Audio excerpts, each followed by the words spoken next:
एक बार की बात है जब एक गांव में अंधी बुढ़िया अपने पति, बेटे और बहू के साथ एक झोपड़ी में रहती थी। बुढ़िया गणेश जी की बहुत बड़ी भक्त थी और रोज सुबह उनकी पूजा करने के बाद कुछ समय के लिए उनके ध्यान में बैठ जाया करती थी।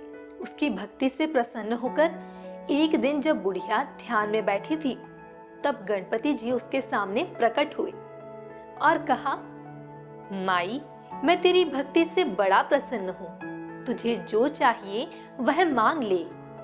बुढ़िया बोली, हे गणेश महाराज, मैं आपके दर्शन पाकर धन्य हो गई। आज मेरा जीवन सफल हो गया है। अब मैं आपसे और क्या मांगू?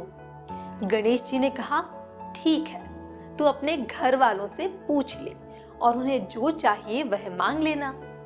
मैं कल फिर आऊंगा। और ऐसा कहकर गणेश जी अंतर ध्यान हो गए। इसके बाद बुढ़िया ने अपना पूजा पाठ खत्म किया और अपने बेटे बहू को जोर से चीख कर बुलाया और उन्हें पूरी व्यथा सुनाई। बुढ़िया ने उनसे पूछा कि वह गणेश जी से क्या मांगे। फिर बुढ़िया का बेटा जल्दी से कहता है कि ढेर सारा धन मांग ले। तभी झट से बहू कहती है कि नाती मांग ले अम्मा। बुढ़िया गहरी सोच में पड़ गई और मन ही मन कहने लगी कि घर वाले तो सिर्फ स्वार्थ का ही सोच रहे हैं, इसलिए वह अपने पड़ोसियों से जाकर पूछेगी कि वह गणेश जी से क्या मांगे। उसके पड़ोसी उसे सलाह देते हैं कि तू धन लेकर क्या करेगी, तू अपने लिए आंखों की दृष्टि मांग ले, जिससे तेरी बाकी जिंदगी बिना तकलीफ से गुजर जाए। पड़ोसियों की बात सुनने के बाद बुढ़िया घर वापस आती है और सोचती है कि मैं भगवान से ऐसी क्या चीज मांगूं जिससे मेरा भी भला हो जाए और मेरे परिवार का भी भला हो जाए। दूसरे दिन जब बुढ़िया सुबह गणेश जी की पूजा करने लगी, तब गणेश जी फिर से प्रकट हुए और अंधी बुढ़िया से पूछा, माई, तूने क्या सोचा? तुझे क्या चाहिए? तुझे जो चाहिए मैं तुझे दूंगा।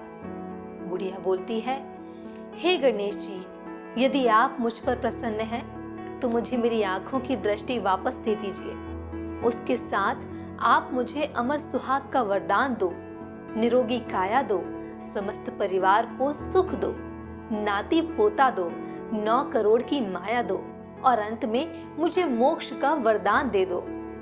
गणेश जी मुस्कुरा देते हैं और कहते हैं, बुढ़िया, तू तो बहुत बुद्धिमान है, लेकिन मैंने कहा था कि जो तुझे चाहिए वह मैं तुझे दूंगा, इसलिए तुझे यह सब चीजें मिल जाएंगी।